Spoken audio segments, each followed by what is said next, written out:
Good evening and welcome to Have I News for You, or if you're watching this on widescreen television, hi.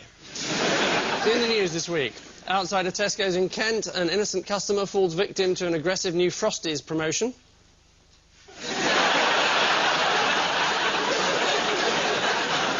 At the Welsh National Theme Park, there are still no takers for the brand new White Knuckle ride.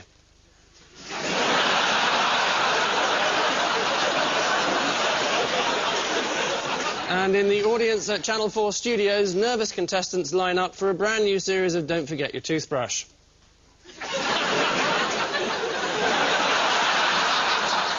On Ian Hislop's team, an actor who's just written a book called Who on Earth is Tom Baker? Bet you can't guess who it is. Tom Baker.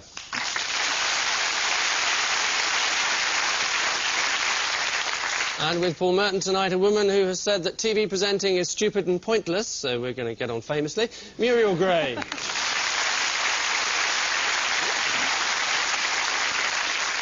Round one will come as no surprise to anyone, unless, of course, it includes a right answer. Ian and Tom, happy holidays. Pinochet. It's Jack Straw. Yes. Oh, there he is, presenting a sword to someone and saying, stick that in your guts. Well, that was Pinochet. Yes. And there's been a big judgment this week, is that the case goes on. How long might he be here for? Forever. Ever. Well, not ever. I mean, he's knocking on a bit now, isn't he? He might be immortal. But, He might be a Time Lord.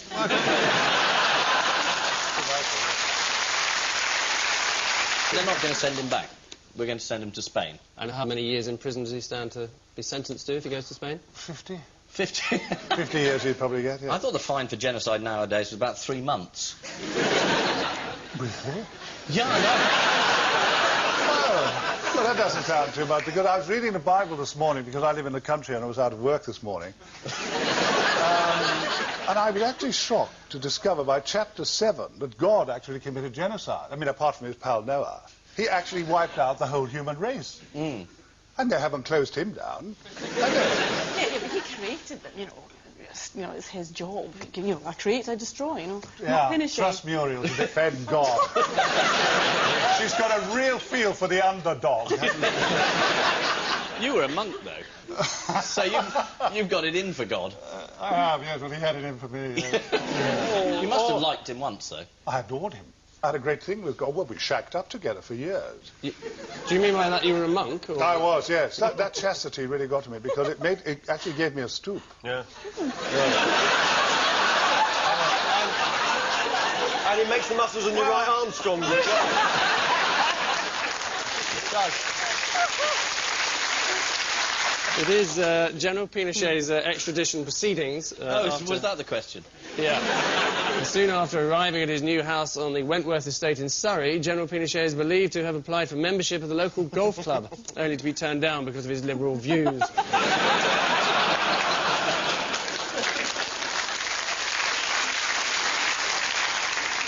Paul and Muriel, your mission? Shuttle. Yeah, shuttle, definitely. Space station, the one they're building. I think it's to do with underpants. Underpants, yes. Yeah, there was something about the space shuttle. All these people, you know, great technicians that they are, apparently they have to be in the same underwear for several weeks, and it's causing problems. That's it. Am I close? The space bit was correct. The space bit is close. It's not much of a space station. It's like some space stations also have people in lurex and kind of bars with aliens in them. I mean, well, you know that. And it's plainly not. The whole thing's plainly a hoax. I agree with her. I actually don't believe a word about space. I don't believe anyone's up there at all. They never went to the moon. They went to a warehouse in Lewisham. Well, that's right. I know a bloke who saw them going in. So, I mean, it just never happened. But Doctor Who was real. That was real. It was. It was. it was real. It's actually a US module that's been docking with a power station from Russia. Is that allowed? I don't believe so, no. How long have they been seeing each other? There's also a British space project. Are you aware of this? That went up on Guy Fawkes night. It was in my garden, just in a bottle. No, only this year a rocket-fueled projectile was launched from Dartmoor. That's right, went up about 500 feet and then came back again. Well, we can have a look at it now. Yeah, that's 200, 300, 400, 500, and there we go. called Star Chaser 3, apparently. Obviously, Star Chaser 1 and 2 weren't quite as successful. and the next one, which he's already building, any idea what he's going to call it? Star Chaser 4. No, Star Chaser 3A. I thought Bush Chaser 1 would have been better. Yes. Rabbit Scarer 6. Also this week, NASA received photographs from Mars revealing the precise location of the planet's ice cap. According to The Guardian, the small ice cap sits in a depression at the North Pole, much like Ranulph Fiennes. Which flights of fancy mean that at the end of this initial burst, Paul and Muriel look like burning up, trailing as they are 2-1.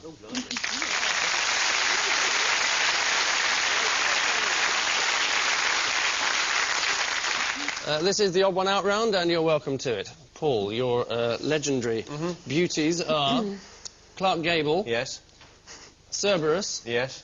a Mayfly, Yes. and Tony Blair. Well, whoever owns that dog, I mean, you know, you've got to feed it 3 times a day, haven't you? Look at it. Has he just got one arse? I think, 3 heads, 1 arse, that's going to create a build-up, isn't it? according to Greek legend, it only has one arse, yes. Really? Well, can we trust the Greeks on this? I wouldn't trust a Greek anywhere near a dog's arse, no.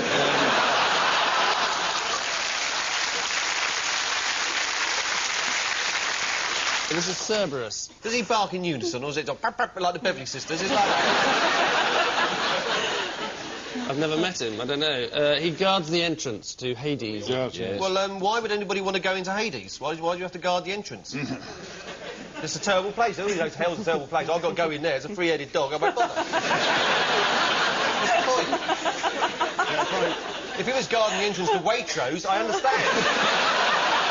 That's a supermarket goods. Nobody wants to break into Hades. Why would he be guarding the entrance? Well, the entrance, there's the worst bit of Hades, and then there's the Fields of the Blessed, which is quite a good place to go. Yeah, there are 7 levels of hell. Are there? Yeah. The lowest one is called Malabolge. Yes. Who's in there? Yeah, absolutely, yeah. I'm terribly pleased about that. I've been wanting to say that for 60 years, yes. Glad we gave you the opportunity. I don't know what it is, but when I see the shot of Ian and Tom sitting together, Ian looks about 12.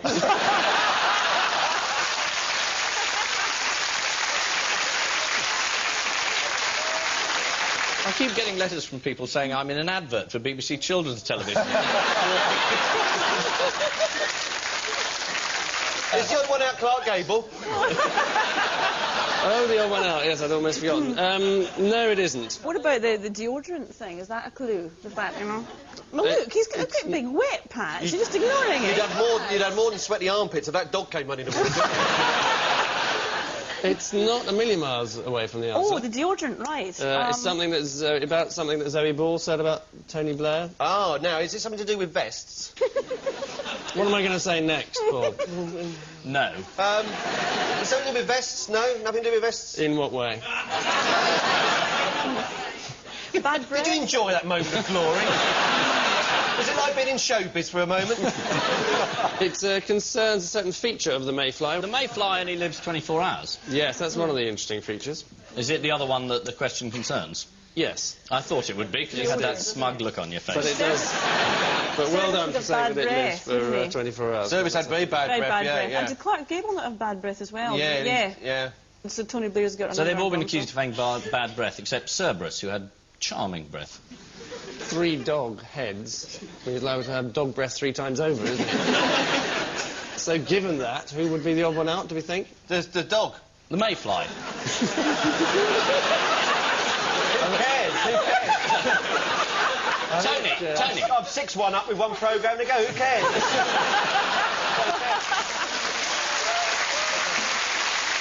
I know. It's toffee apple. I can say what I like. It is, in fact, the Mayfly. Really? Why? Because it has no mouth. And you think Blair has bad breath? According to Zoe Ball, yes. Weren't you worried about body odour at one stage? Your Me? own? Yes, you asked Body Shop, it was, I think, to... Well, I went into the body shop No, also terribly humorless. And so this boring girl, I said, look, I'm very tired. So I've tried Pear's soap and I've tried carbolic soap. I'd really like to smell of new bread. Do you do new bread? She said, no, sir, we don't do new bread. I said, well, you surely can synthesize anything. Well, what about fresh coffee? No, we don't do fresh coffee. Oh, Christ, love. I said, look, I live in the country. Have you got something? I'd like to smell like a bonfire. Because, for sentimental reasons, I used to go out with a girl who smelled like a bonfire. She was a witch, was she?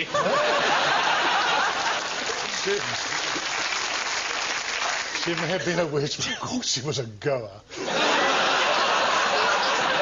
Yes, anyway, in addition to foul breath, Tony Blair has a genetic abnormality, a simian line on each hand, according to one palm reading expert.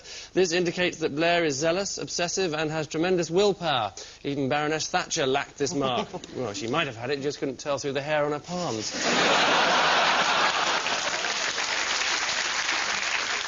Muriel, your cool cats are Malcolm X, Zorro, Scary Spice, and the Queen.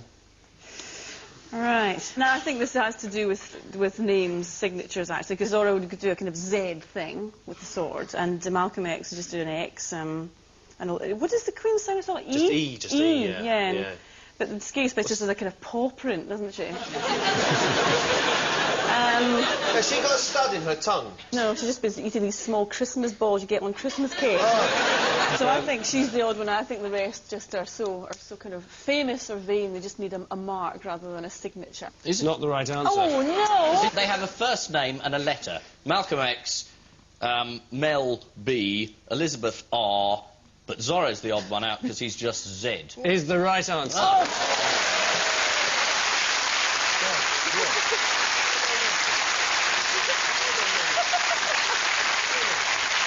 The star of The Mask of Zorro, Antonio Banderas, admitted recently that when making his first film in English, I didn't speak the language at all. Yes, no, woman, man, they were all the words I knew. And that's 3 up on Sylvester Stallone. When Spike Lee's film Malcolm X was released in America, audiences were somewhat perplexed as to how they'd missed the previous 9 films in the Malcolm series. Ian, Vanessa Feltz, Penny Black, Jeffrey Robinson, and Myrrh. Are they all extremely overvalued? Vanessa Feltz is paid £2 million or 3 million or 10 million or something to be on television in the mornings. Jeffrey Robinson is the Paymaster General. Is that how you pronounce his name? Jeffrey Robinson? I've no idea. Jeffrey Robinson, like the jam. Right. Or like the bloke with the big offshore tax fund. The jam's Robertson. Is it Robertson? Oh, I'm terribly confused now. The marmalade's definitely Robertson. Really? I'm almost, yeah. Right. Because they used to have, it used to say, Robertson's thick, chunky marmalade, and there was a penny black stuck over the top. Is that right? I'm not certain the way you looked at me there. Suddenly I lost my confidence. Yes. Jeffrey Robinson.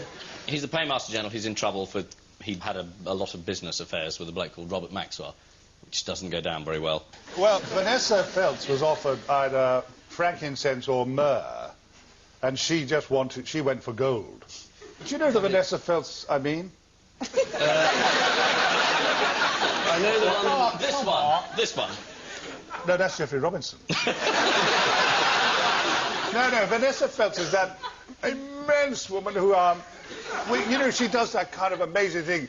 She walks across the room and everyone shrieks and applauds. And you can hear her thighs going...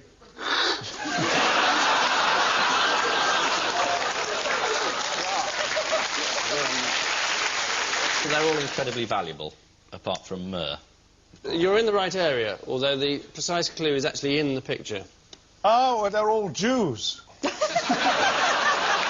That's it, yeah. Vanessa, the Postmaster General, and the 3 kings. They were all Jewish, were they, from the East? Absolutely, yeah. Eastern Jews, yeah. And certainly... And Queen Victoria, Jewish. Absolutely. Absolutely, Yes. but not many people know that. No, it's very, very... Prince Albert, when he found out she was... Well, that's what killed him. Look, I don't want to go into that. OK. We won't push you on that one. The part of the picture I was referring to was actually the gold in the corner, gold and frankincense there. The answer is that they're all worth more than their weight in gold, with the exception of myrrh. Vanessa Feltz quit Anglia TV earlier this year because, according to London's Evening Standard, Anglia chiefs demanded an exclusivity clause to stop her appearing on any other channel. Nice of them to try for us. And finally in this round, Tom... Jack Straw, Alistair Campbell, Martin Neary and Aled Jones. It's something to do with music, I think. These fellas were all choir boys. I know what's happening is Alistair Campbell is the odd man out because although they were all choir boys, he's the one whose voice hasn't broken. That's true, yeah. Yeah. Have you noticed that? You are... extraordinarily close, actually. Jack Straw was never a chorister. He's the odd one out. Is the wrong answer. He was a chorister as well. Alistair Campbell's the odd one out. He was never a chorister. Aled was never a choir boy. Well, Tom had already got Alistair Campbell's the odd one out, but why? Because he's never been a chorister. He was actually a busker in France. And Aled's new career, do we know He's a anything rock about that? star. Yeah. Is he really? Yeah. He's about to release a new album of Celine Dion-style ballads. Yeah. Is he really? Ooh. Well, I really must watch this show more often. Yes. But this is the end. It's too late, isn't it? You can watch the compilation show next week. So Go back 6 months, watch the first series, then come back again. You'll be right. Yes, you could do that. That's why I said it. Yeah.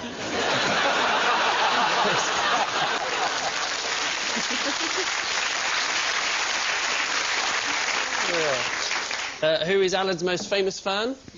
His mother. Even more famous than that, the Queen, apparently. She's notorious. She adores her Alids. Yeah. So she's a bit of a groupie, then. Is she really? You claim to have been victim of a number of groupies in the past. Yes, I have, yeah. People who watch the Antique Roadshow, those old bags who take along these terrible old treasures and are absolutely trembling with cupidity. And all they want to know is it worth 350,000 quid? And then you've got all these sadists from Sotheby's and Christie's. And they love manipulating these greedy old bags, don't they? They say, yeah, they ask them questions. They finally say, yes, I think that's worth, £10. Well, those lecherous old bags that I often meet in Waitrose try to pull me. Do they? Yeah, they do. What, across the counter?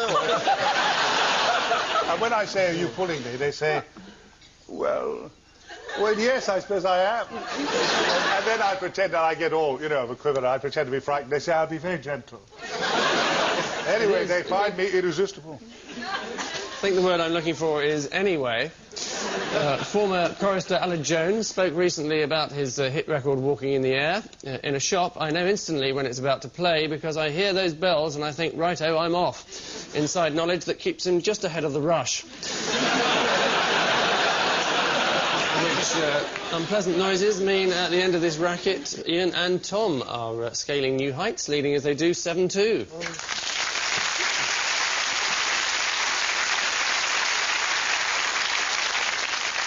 Round 3 celebrates the fact that 14 days from now it'll be Christmas, and even better, 15 days from now it'll be over. So let's anticipate the unbridled joy of Christmas lunch as we invite our panellists to determine their own questions about the lesser-known stories of the year by pulling a Christmas cracker. So, Paul and Muriel, your crackers. If you just like choose one. Will you pull it? Right. Okay. And the clue to your question will be... Bang! Oh, it's a pack of playing cards. How lovely. And some funny hats. All right, well, do feel free to put them on, obviously. Here, trivia. What is the most commonly used word in the English language? What? The. Imagine the family gathered around on Christmas Day. Oh, it's a joke on the other side. Do you hear about the octopus that went into battle? He was well armed. They haven't got arms anyway, they're not arms, they're tentacles. It's a rubbish cracker. Look, that's not a hat, is it? Look, that's not a hat. This is a bloody hat. I'll show you a hat. Look, that's a hat.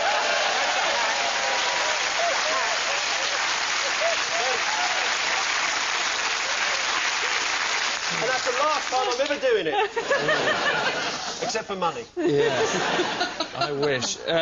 This is an incomprehensible film footage question. Oh, good. So basically It'll go well with the rest you have to watch it and tell us what is happening. Right, there's three people talking. There's a box, there's some dice, there's some playing cards, as indicated there. I don't know who these people are. Who are they? Give us a clue. It is to decide something. House of Lords, whether it should be abolished or not, is them deciding? No. Is it No, determined whether somebody goes to the electric chair in Alabama? It's certainly nearer the mark, yes. Colorado? It is, in fact, the election for mayor of Estancia, which is a small town in New Mexico, which, due to a dead heat, was decided by a game of poker. And how is it decided if there's a heat in an election over here? Any idea? Coin. Heat. No, you vote again with a dead heat. No, it's a coin. You were right the first time. Really? You toss a coin, yeah. Fair enough. Doesn't matter much who gets in nowadays, does it? Conservative, Labour, Lib Lab, Con Lab, Space Lab Lab, blah blah blah blah. Tom, Anyone want a game of cards? weren't you mistaken for a Liberal politician once? Shirley Williams? I was. To cut a long story short, I was going into a recording studio and a man said, "Excuse me." I said, "Yes." I was feeling very benevolent. Really? He said, "I'll never forgive you for what you did to our grammar schools." And I said, "What?" He said, "I'll never forgive you, and neither will my wife, for what you did to our grammar schools." And suddenly all my benevolence evaporated. I said, "What are you talking about, you daft bugger?" He stood back. He said, "I'm so sorry. I thought for a moment you were Shirley Williams." He did, yeah. So, Ian and Tom, your chance to pull. All right. Help yourself. To pull. Yes. Not in the supermarket, old lady. Use of the word. Lovely. Bang. There's a hamster. Good. Rubbish. Yeah. Was there nothing else in it? I think there's your hat and possibly joke over there. Which... Yes, we've laid them to one side. So here is the question. You have to take a look at this and explain what it's all about. Hamster, very, very bored. So bored it goes to the gym. Pretty boring. And joins the fire brigade. Sam the Fireman Hamster, new set of children's books, out this Christmas. I'll be buying them. There's a story about the hamster that set the house on fire by gnawing through some wires. It is almost that answer. That's another story that was in the news as well. No, I think it's the one actually that did cause the fire, then escaped from the cage. And they couldn't work it out. The tragic, this only came out at the inquest afterwards, that the fire engine ran over the hamster on the way out, yeah. Right. This is Cassie the hamster in Newcastle under Lyme, who ran so fast round her wheel that she set fire to her bedding. As the fire raged, the hamster managed to escape next door, thinking, "Thank God I'm safe, that nice Mr. Gear will look after me now." Which dismal attempt at festive cheer heralds the end of this piece of goodwill, with Ian and Tom looking joyful and triumphant, leading as they are 7-3.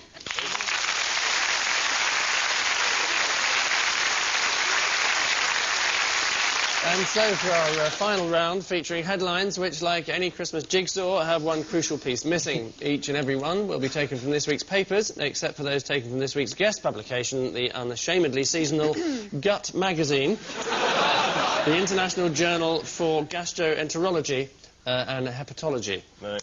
So, to your marks for swallowing is what? All right on the first date.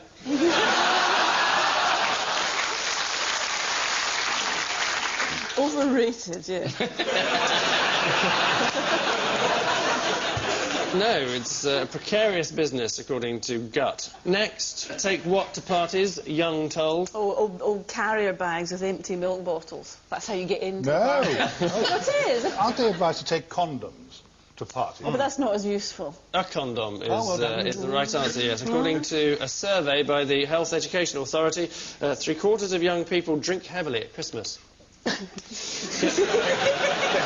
don't miss anything, do we? Next, La Fontaine tries to what Brown in hotel bar? Kiss. He French kissed Brown. I think the answer is handbag. A handbag is the right answer.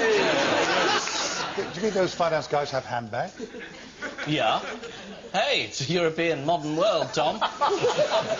Grab bags. Yeah, the Italians have the small ones like that. How does it go? Just like that. Mime skills. Yeah. It's incredible. He does a lot, Tom, he does. Yeah. I'll do a Dalek in a minute. No, don't. Yes, if you wouldn't. It'll give you Next. Well, you did a joke, that lovely joke about it in your magazine. You did. The one about, it was a Dalek who'd been on Viagra, and it was zooming around like that, screaming, fornicate, fornicate. And finally, what may be bad for your health? Dying. Exercise. Dying is the closest. Not living. Falling over. Being ill. Getting old. Going to hospital. Warfare is Yeah, see, there we are. maybe bad for your health. More That's vital very research. interesting, really. That's Yes, very bad. this time from the Health and Safety Yeah. Executive. They're good surveys, these, Yes, aren't they? Yeah, apparently there's one coming out about the Pope being a Catholic. Yes. And a bear doing Bear something doing in the something woods, in the yeah. woods, Yeah. That's right. Is it true that the Pope shits in the woods? Is that Which glitter and tinsel wraps up this show for the present, and the glory of it all is that this week's Ugly Sisters are Paul and Muriel with 6, while this week's Prince Charmings are Ian and Tom with 10.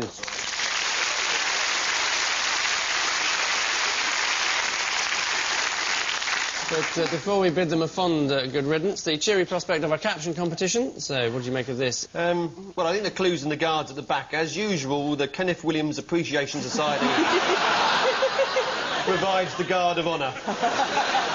Particularly the two at either end. So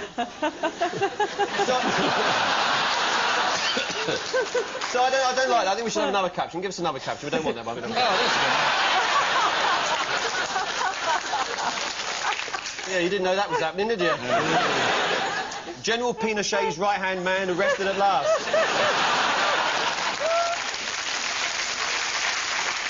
New chapter opens of Hell's Chartered Accountants. This is a Christmas surprise, everyone. How do you like your blue-eyed boy, Mr. Death?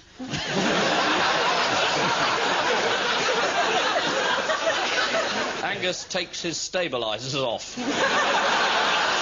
Historic moment. Your toupee will be here in a moment, Mr. Deedon. On which unexpected note, we say thank you to our panellists, and I leave you with news that tragedy strikes as a rail passenger sticks his head out of a window and an express train fails to pass by.